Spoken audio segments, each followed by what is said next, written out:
Hi, I'm Shivam. Hi, I'm Izzy. And this is PhoenixChat. Where one of us can read.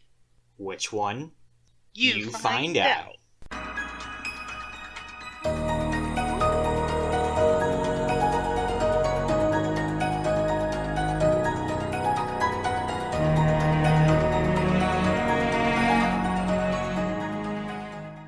Okay, so before we get into this episode, I would just like to place a mild gore warning. There is going to be a little bit of sensitive stuff that we're going to be talking about, but that is it. Anyway, getting right fucking into fucking PhoenixChat, I would just like to say, fuck Shivam. That's it. Get fucked. Everyone hated you for an entire week because you're an asshole who decided to do something so bad and make me fucking cry for an entire week. I was so fucking depressed. I was sobbing in front of people. I don't like to cry. And you know what happened? I fucking cried. Anyway, so guess what? We were killing Legion. Well, we were trying to kill Legion, right? And fucking Legion said if y'all don't kill her monster, she was gonna kill Boondock. And we were like, no, fuck you. And so she summoned this monster with like 3 little crystals orbiting around it. And the monster was like, oh, okay, I'm gonna use these crystals to absorb these spells and block physical attacks, requiring the party to destroy them. And we're like, oh, fuck you. So we destroyed them, which caused magic surges. So I think we did like all invisible. Boondock had fog that immediately was dispelled or some shit, and then we killed the monster before destroying the 3rd crystal.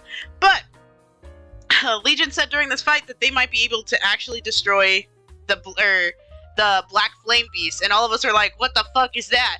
All of a sudden, boom, Legion does the whole sarcastic slow evil crap because fucking Shivam is dumb. Don't laugh. You are not entitled to laugh at this. So Legion tells the party that they're not the same grand rival she was wanting to defeat. She was just trying to exterminate a pack of worthless rats that happened to be a convenient way for her to scare the guild leaders. And then it came to her like a proverb to set a rat catch a rat, blah blah blah blah. All this bullshit. So fucking Boondock decided to walk not of their own accord and shifted to Hellwalker form and turned to face the party. Wow. It looks like Boondock has decided to go against the party because of the fucking mark that they got put on from Legion in the first fucking session. I wonder why. And then the necklaces around the dragons also begin to glow, branding them as silver and gold district leaders, turning into silver and gold dragons. Wow! So not only did we just defeat a fucking monster, but we also need to defeat Boondock and 2 dragons. And all of us were like, wow, fuck you, Shivam. Thanks, dickhead. Wait. What? I would just like to get out ahead of one thing. So this is also the reveal where I revealed to you guys that like the bronze, the silver, and the gold district leaders are bronze, silver, and gold dragons in disguise. And this is the point where we ended one of our sessions. As I revealed to you guys my very cunning joke before you guys got extremely angry at me. So Sprout is in fact a bronze dragon in disguise, and Boondock is in fact a bard. So that means the dragon seduced the bard. Wow. Anyways, continue. Alright, enough with your shitty puns. Anyway, I'm still mad at you. I don't care.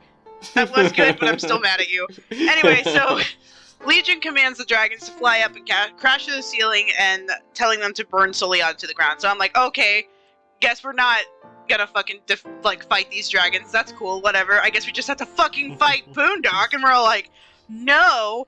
And so Legion tells everybody they either need to leave Boondock to their fate here alone and go try to save the city, or they have to knock Boondock out or just kill Boondock. And all of us were like, fuck you, we're not gonna do that. And big mistake. So the fight was ouchy. So Juliet decided, I'm not gonna attack Boondock, fuck that, and then decides to attack Legion. So she stabs her katana into her stomach, and it does fucking absolutely nothing. So Legion fucking slow clap, because apparently Shivam has no other idea of what to do for villains other than fucking slow clap and look like an asshole. and says, I gave you one job and that was to stop Boondock, right? And Juliet fucking spits in her face because, Juliet's a hard ass. And Legion's like, you're probably the worst person for this job. You can't protect anyone in your life. Is Yoongi even still alive? Is Kazuya? You had better hope I don't find them, because if I do, then tonight I will look like a mercy. And Juliet's just fucking shook as hell because, you know what? Let's just rub salt into the fucking wound, Shivam. The fucking wound.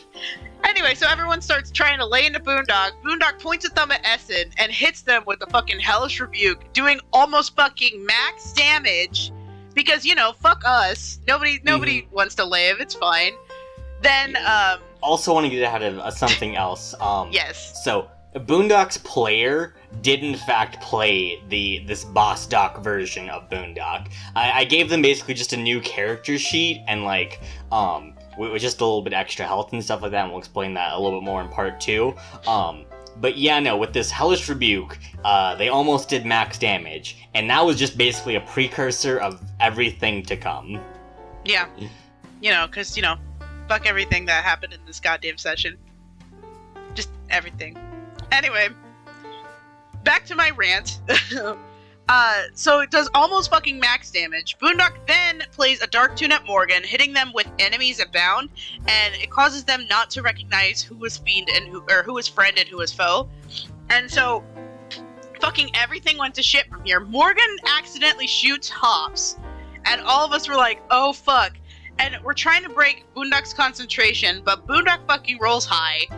Fucking, we tried to slap Morgan to see if that would help him, get out of whatever state he was in.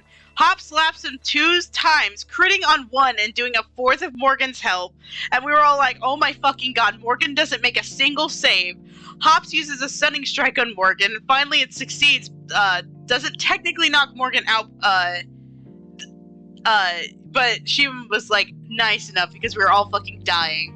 Yeah, and you guys literally crit on Morgan, you spent a bunch of key points, and then you ended up the next turn Morgan would have to not his next turn's immediately skipped too anyways, so at that point it's yeah, I guess if you're going to do all of that, I guess I'll just knock Morgan out of the spell at this point, because it was really bad.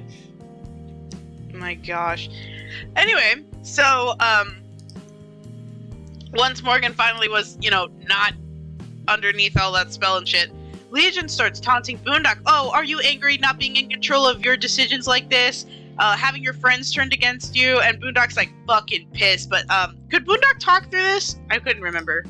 Boondock could absolutely talk through all of this, okay. And was consciously aware that they were doing these actions, which was not great for Boondock's mental state. It hurt even more, because Shivam's an asshole.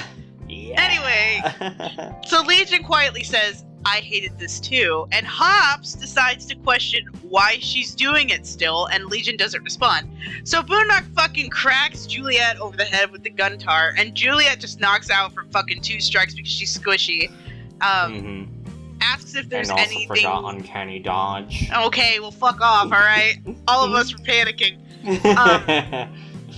Asks if there's anything Boondock can do to snap out of it. Boondock, unfortunately, can't figure out what the fuck is going on other than the brand, and can speak and knows what their action is doing, but can't do anything about it. So the party tries to do some damage to Boondock, but with Morgan stunned, it's basically nothing. Boondock then thunder waves, knocking Juliet out and making Essen really low. So Essen decides to give a fucking bad call to Hops to heal him, despite Juliet being fucking down, and I am screaming. I am literally screaming into the mic, are you fucking serious? I am down right now. And Hops ends up being confused at what to do and just fucking attacks Legion. And so Hops tells Legion that if we're so insignificant, because before this, Legion gave this whole fucking haha, an evil villain speech because I have nothing better to do than just slow clap and talk. Just ask, if we're so insignificant, then why are you chasing us? If we're so worthless, why do you spend so much time on us? And Legion is so fucking pissed off, decides, alright, fine, you're right, fuck you, I'm not playing around anymore. If I wanted you dead, you'd be dead. Heads over to Juliet's unconscious body and steps right through her fucking eye socket with her heel. and then the other. And Juliet died. Like, and at this point, I kind of accepted Juliet's face because the last word she says was "fuck you, bitch," because I'm fine with that. But at the same time, I'm like, wow, I had all this stuff planned for Juliet to, you know, get better as a character, get better as a, like, with her character arc, everything, and now all of it out the fucking window. So while Izzy is literally in shock and crying and muted because ow, Boondock decides to fireball the rest of the fucking party. Everyone besides Legion rolls a natural 1. Morgan rolls a nat 1 into an Morgan rolls a nat 1. Boondock rolls like Morgan a rolls a 37. nat 1 and had Halfling lucky, so he could roll again, and he rolled another natural 1. That's what happened. Yep. And I think the only person who saved was Legion, who rolled a natural 20. Yeah, because, you know, fuck us. Nobody, you know, luck was not on our side today. So Boondock rolls like a fucking 37 on fireball damage. That's literally a 1 in 100 fucking roll, mind you. Like, Shivam did all the fucking math and that shit. We were all like, what the fuck? It was ludicrous. It was. So, Essen fucking goes ballistic seeing Juliet dead and all this shit happening. Decides to tell the Kieran, like, yo, I don't give a shit what happens anymore. So him and the Kieran decide to become one. So he becomes the actual Kieran, manages to knock Boondock back on his ass, and he manages to get a good hit on Legion before, like, he gets hurt really bad. And so he curls up his dying body around Juliet's and dies. And so all of us are fucking crying, like, what the fuck do we do now? Boondock Legion fucking poofs away like a coward because, like, she's weak and she got hit. And she's like, fine, I guess I'll just, you know, go finish it myself. Yeah. Bye. And bye, then the fuckers. Kieran very specifically, like, took their jaws and, like, bit into Legion's, like, midsection and nearly tore her in two. Mm-hmm. Yeah, so she teleported away as Boondock was released out of the control. Yes. So, Boondock is literally just laying back on his back. The room is engulfed in flames. Hops and Morgan rush over to him, having absolutely no idea what to do. Morgan rolls for medicine and realizes the brand isn't stopping, and Legion had no intention of letting Boondock survive this night. Like, we all fucking knew that shit, too. Like, none of us can trust Legion. We all knew that this was probably, like, gonna happen, even if we did try to win somehow. So Boondock tells Morgan and Hops to go, and Hops doesn't want to leave her trash. And at this point, I'm uncontrollably sobbing behind the mic because I muted it because fuck you. And Boondock hands over all of his inventory besides, like, his guntar and, like, the crystal to call his mom. And tells Hops that we're all going to meet each other in the Bronze District soon and tells them to run so they don't get hurt. So, as they run away, I'm already tearing up right now because fuck you, Shivam. It's sad. So, he calls Ma, and Ma is like, hey, what's up? You haven't called me in a while. And then he just turns the camera all the way around the room, and, like, she's, like, starting to cry. And he's like, I love you, Ma. I'm gonna go see Pa at the River Jordan. And all of us are fucking crying. All of us. And so, literally, we all had to take a break, and you were like, you guys want to continue? And all of us, we literally couldn't continue. So we had to stop this session and wait an entire week to let us grieve and accept these feelings, because 3 out of the 5 of the party members are now fucking dead. Dead. Any thoughts, Shivam? Mm-hmm. I feel like maybe we should explain this next part. No. Before... No. I want to hear your thoughts up until that point. Didn't feel great. Mm-hmm. Was a little worried the campaign was just going to end there. Mm-hmm. Also felt pretty sad with you guys. Mm-hmm. Yeah, fuck you, Shiva. Fuck you. Letting us But I wouldn't have done any of this if it wasn't for this next part. Yeah, but we still were depressed for a week, and we all yelled at you for that week. All of us, every single one of us yelled at you constantly. Yeah. For that entire week. Yeah. Yeah. Okay. Anyway, next session we decide, alright, let's just see what happens. So all of you guys were also asking me to, like, do we need to roll up new characters? And I told you guys, no, you guys don't need to roll up new characters because I have a plan, I swear. Mm-hmm. He has a plan, he says. Just like TP King half the party, he says. Whatever. Anyway. Oh, God. So, next session happens, and we go to Morgan and Hops, and everything was absolute shit. The dragons were attacking the generators that was holding Soliana up into the sky. The sky was on fire. People were screaming in a panic. Like, everything has gone to shit. So, there were guards outside trying to direct everybody to safety, and they decided to kind of listen to them. So, they're trying to head to where the guards are telling them. But then a strange guy comes up to Morgan, calls him by his name, and all of us were like, who the fuck is this? And Hops recognizes him as Dr. Taylor. Dr. Taylor was the guy who helped Essen with his surgery.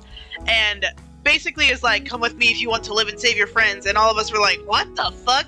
So Morgan is fucking sus and asks why Dr. Taylor knows his name. Dr.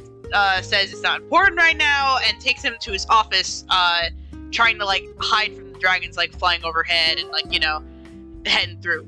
So, once they get to his office, Dr. Taylor, like, rifles his closet and pulls out a briefcase and puts in a 4-digit code to unlock it. And the 4-digit code is Morgan's birth year.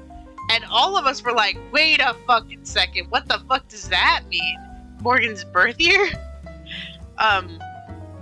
And he has an artificial leg, and Hops kept calling him a pirate. I don't know why, I think that's hilarious, but it's a pirate now. Oh. Mm-hmm. Excuse me. So Morgan realizes and pulls out his gun and points it at Dr. Taylor, asking him if he's his father. And so Dr. Taylor says yes. He got a race change in Soliana, but again, that's not important right now. And all of us were like, the fuck do you mean? How is this his father? Like, that's crazy. Mm-hmm.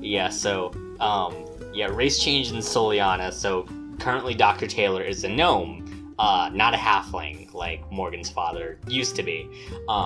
And also, one more thing. Morgan's name is Morgan Weaver Taylor.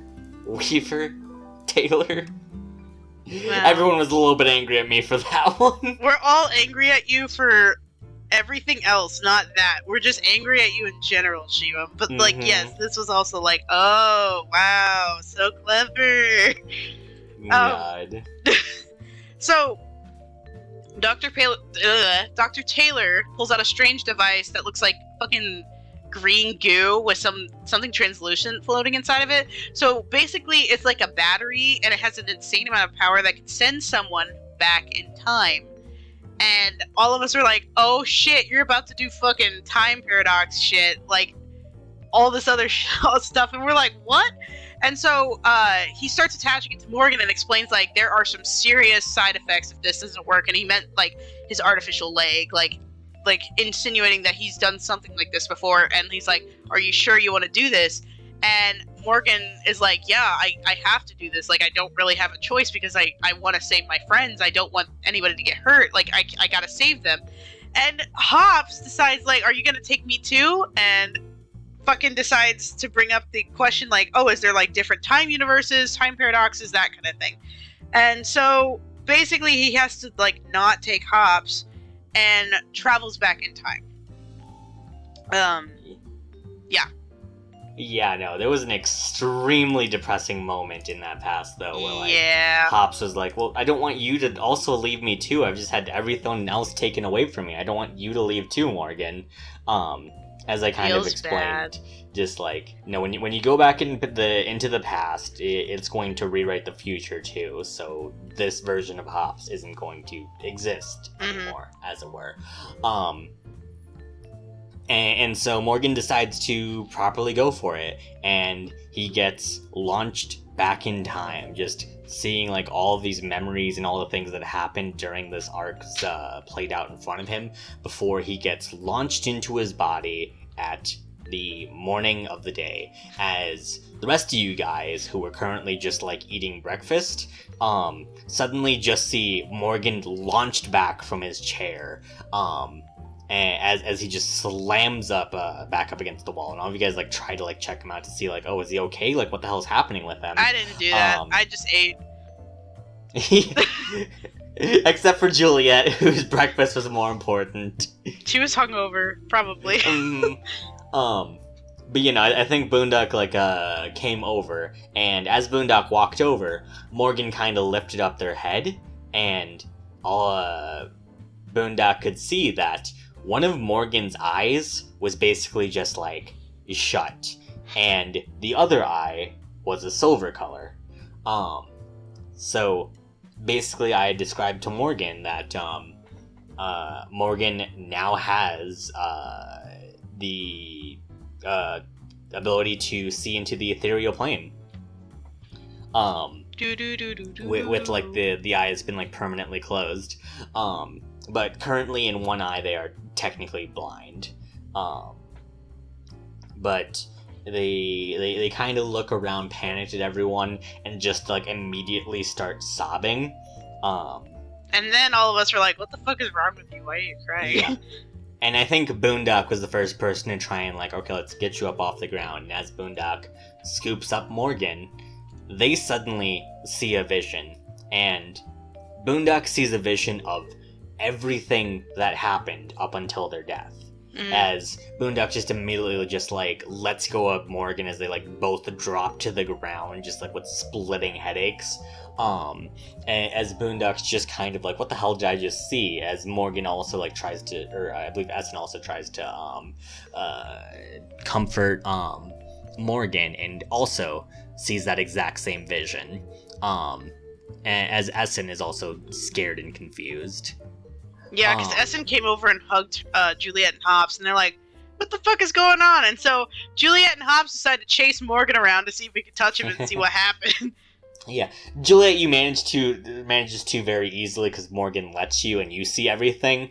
Morgan does try to like, Hobbs wants to like see, but Morgan's trying to like keep it away from her because like, he wants her to not know. Yeah, that seems pretty traumatic to have to put someone through. But eventually, like, Hobbs just manages to catch up to Morgan as Morgan just says like, okay, I just need you to know we're in the past now, we're going to change everything, this isn't going to happen. As Hops walks over and hugs Morgan, and all of a sudden Hops just immediately starts to sob, just seeing everything that happens. All of us start crying again because we're all like, and as Morgan just kind of like looks around, he just looks directly at Boondock and says, you guys saw everything that happened, and we need to make sure that, one, we need to get that brand off of you right the fuck now, and two, Legion's going to show up at the ball, so we need to figure out some kind of way to stop the ball from happening. And as all of you guys look around, Boondock just kind of says, so, how the hell do we get the brand off? As all of you guys kind of look around the room and have no fucking idea. Yeah. I mean, I kind of had an idea. I literally was... So, this is where I kind of get a little cheatsy-doodly. I don't know if you can actually cheat in D&D. Cheatsy-doodly. But I kind of did. So, when Inario Kami gave me the incense to whenever I wanted to, like, summon her or summon, like, one of her messengers, I lit an incense and I got some, like, alcohol. And I summoned one of her, messengers. And you thought of the bright idea of what's his name? Bartholomew? Yeah, what the fuck kind of name is that? God. I don't know what I was thinking. I don't think I was actually thinking, period. But, like, yeah, you asked me just, like, can I, like, name the fox? And so my first instinct was, like, no, because this is a sentient creature, and, like, this is basically, like, he's not quite a person, but, like, he's very intelligent, so, like, you can't just name him because that's just, like, you know, this is actually, like, an intelligent, sentient creature. You can't just do that. And so I said, no, you should just ask him his name. And so you're like, oh, I'll do that, as I just kind of, like, say, wait, why did I just do that to myself? Because I didn't have any names prepared.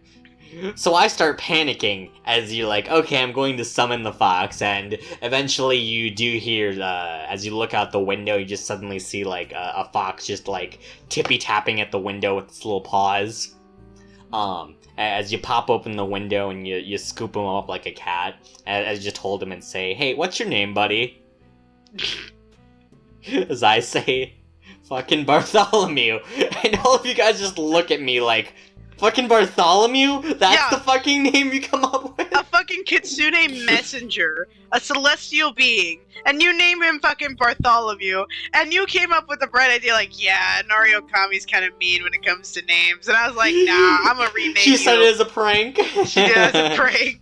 So I was like, okay, I'm gonna fucking rename you. So his name is Dax now, because that's 10,000 times cooler than Bartholomew. So I was like, hey, can you help me?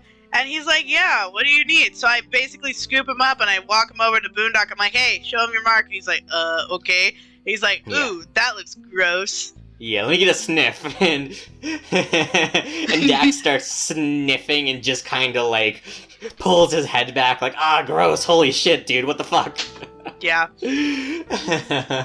Boondock isn't understanding, like, because like, you're the only person who can talk to this fox. So all Boondock sees is, like, you, in this, like, fucking, like, public restaurant, just, like, take a fox from a window and just, like, bring it up to him. The fox just starts, like, yipping at Boondock, takes a sniff, and then just, like, makes some whining noises.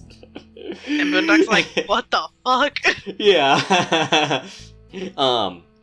But I believe the, fox told you, like, this is some, like, really strong, really ancient, really dark magic. And I don't know, like, who the fuck did this, but, like, this is extremely bad. And I don't know, like, how much, like, Inario Kami can actually, like, do about this sort of, like, magic, and I don't know about, like, the creature, because, like, whatever kind of creature this was is, like, ancient primal evil. Is like the kinds of creatures that could possibly cast like spells like this.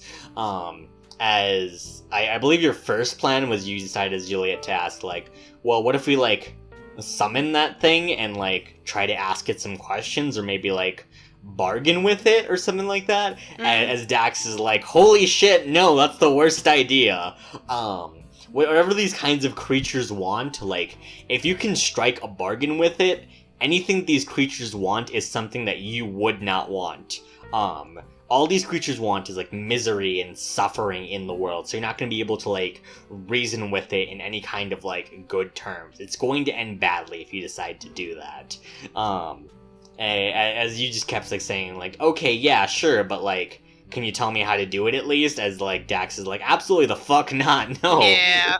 You try to fucking, like, bribe Dax with some, like, biscuits and honey. Yeah, I was like, 2 biscuits. No. Yeah. All right, a biscuit and some alcohol. No. Yeah. Dax is fucking, like, holding strong, just, like, wiggling in your hands. You just, like, hold him underneath the arms. Again, the rest of the party doesn't understand what's happening, so they just see, like, you fucking, like, grab, like, a biscuit, put some honey on it, and then just, like, start wiggling it towards the fox as the fox just starts, like, flailing about. Yeah, I'm a little shit. But eventually, like, Dax kind of says, like, hey, like, what do you guys, like, remember, like, about any kind of information? Like, whatever creature, like, did this to you, maybe they kind of, like, gave you some kind of hints or clues or something like that. As I had all of you guys roll intelligence checks, and I believe Juliet was the only person who rolled high, as she remembered that Legion very specifically said, the only way to get rid of the brand is to induce it. And let the brand consume all the energy from like its user. As all of you guys look around like, well, that's not helpful at all. But with that extremely high intelligence check that Juliet rolled, I kind of said like, well, if it siphons off the energy from its user and stuff like that, maybe there's a way you can like use some other power source instead of Boondock's life force in order to like make sure that Boondock doesn't get killed. As you guys are like, Okay, but where could we find, like, a big enough, like, power source? And I think you, Izzy, finally had the bright idea, like, wait, there is an extremely large power source here in Soliana. The generators. Well, I looked over to Lucky, because, like, me and Dax, I think, are the only ones who were speaking Celestial. I don't think anybody else in the party knows that yet. Yeah. And, You asked Sprout, yeah. I asked Sprout, I'm like, hey, you know the generators? Yeah. Could we use it for what? To induce Boondock? What? But Juliet kind of goes into this harebrained plan, and Sprout's kind of like, I guess that might work. I can ask, like, the people at the guilds, but you're gonna have to try and, like, convince Mira to make sure, like, you guys can, like, do all of this. Mm-hmm. And like, and then, like, you guys, like, okay, how can we stop, like, the ball then? Like, well, you need to convince the district leaders, namely the district leaders that aren't Sprout, that there's danger at the ball and they need to cancel it and they need to get rid of their necklaces. Mm-hmm. And so, like, you guys are like, oh, that's pretty easy. Like, we can, like, just go ahead and tell them that Shit's the going down. ball is going to be canceled. Yeah. Oh no. Sorry, you go ahead. No. Go ahead. I'm sorry.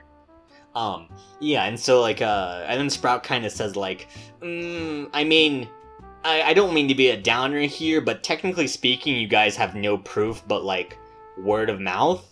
Unless you guys can, like, have any sort of, like, ideas of, like, why you know you're in the future and stuff like that, and the party kind of looks around and realizes, like, no, not really. There's no, like, things that they can, like, predict or anything like that right now. As, like, you guys, like, kind of realize, like, we need to either find out some way to, like, really convince these two that, like, danger is going to be there with no physical proof or evidence, or, as Juliet pipes up and says, well, I mean, worst case scenario, I can just go ahead and sneak into the mansion and just steal the necklaces. Boondock's like, well, no, but Boondock's just like, no, we're not going to do that, though. We'll talk to them and they'll understand and everything will be fine. As Aston just kind of like, well, what if they don't understand? As Boondock just says, it won't come down to that. And we'll explain the rest of your harebrained schemes and how you guys My harebrained schemes that worked. and what happened as you guys raced to try to save not only Boondock but the entire city of Soliana from crashing to the ground. Yeah. Yeah, so thanks for listening to another episode of PhoenixChat, where Izzy screams at me for about 20 minutes straight about the extremely shitty things that I've done and the sins I've committed. A special shout out to our patrons, the Modgoth, Nyquil Dreamer, and the Spicy Turntable. You guys funding us will help pay for my hospital bills when Izzy inevitably finds me and beats me to a pulp. And it also helps us make more content and inspires us to make better content. Yeah, Izzy, you got a fun fact to lead us out with? Yeah, for one, Shivam's an asshole. For two, in Hope's Landing, Ma is the best poker player ever. So basically, instead of betting money in poker, they don't exactly have a lot of money in Hope's Landing. So instead, they decide to bet chores.